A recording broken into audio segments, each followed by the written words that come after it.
Thanks, Bonnie. And finally, a man with an extraordinary life shared his story in Torrance recently. The founder of Angels of East Africa goes to the most dangerous parts of the world to save children.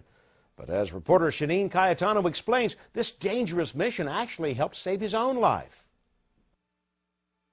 I went to Africa and had something unbelievably happen to me. I believe, everyone says I rescue these kids, but the kids rescued me and just changed my whole life around.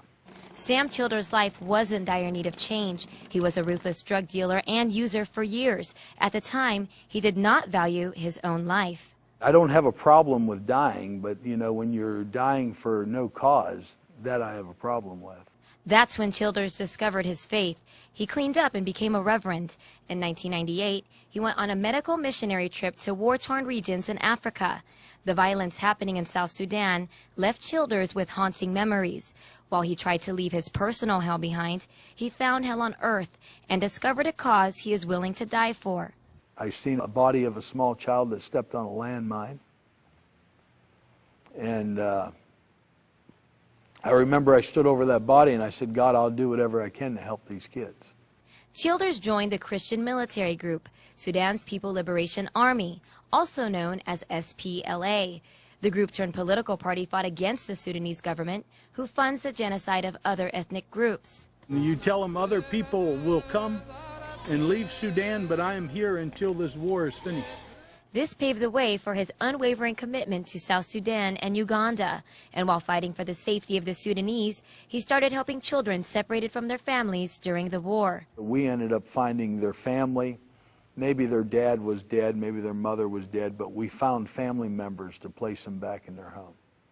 Back at home, Childers' own finances were in jeopardy. With the threat of losing everything, he sold what he had to start an orphanage. I started to cry and I said,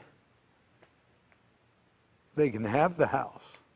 Send the money to Africa. We have a lot going on. I have a primary school, I have a nursery school, I have a clinic. I'm in the midst of building like a Votech school for woodworking. Right now, we're feeding over 2,400 meals a day. Childers is like a myth in Africa, a rebel-turned-savior known as the Bearded White Man. But this man is real and continues to prove it to the children of Africa. Those children know that those men and me will give our lives to save them. One of the biggest things is to show them love. The second thing is let them be children again. There's more to just saving their life. Then you got to rehabilitate their life, but then you also got to teach them a trade. His life has so many chapters, so many battles fought, and so many questions to answer, prompting him to write an autobiography titled Another Man's War. At the end of the day, when the fight's done, it wasn't my fight to start with. This powerful and gripping book is often more than just an autobiography to the readers. It's an eye-opening wake-up call and an inspiration. The biggest thing about the book is it's changing people's lives. But if Childers did not change his own life so many years ago, he could not have changed so many lives around the world. By giving himself a second chance, he was able to do the same for hundreds of children in East Africa. For City Cable 3, I'm Shanine Cayetano. Thank you, Shanine. Reverend Childers donated 2 of his best-selling books to the Katie Geisert Library. He will soon release a second book, and there's even talk of a movie deal. Proceeds from the book and other fundraising efforts will go to a second orphanage in Africa. For more information, visit